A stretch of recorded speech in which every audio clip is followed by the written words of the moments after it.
Aisha's story is one of abuse. Abuse in the name of honour. The moment her parents found out she had a white boyfriend, life was never the same. I was essentially under house arrest. You know, I'm trapped in the house, I can't go anywhere. There was no end in sight. It was terrifying.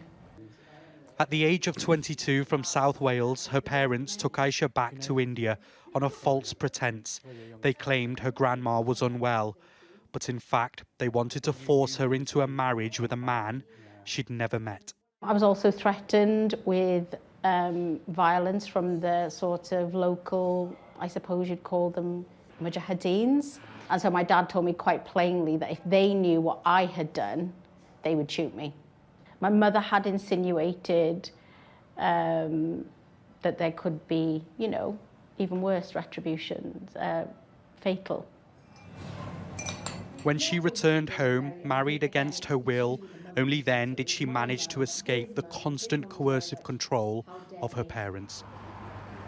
Like thousands of women across the UK, she is now a survivor of honour-based abuse, but some aren't so lucky. 20 years ago, Shafilia Ahmed was murdered by her own family. It was a brutal death that sparked a national conversation. To help identify more cases of honour-based abuse and prosecute perpetrators, campaigners hope a new definition will be recognised by the British government.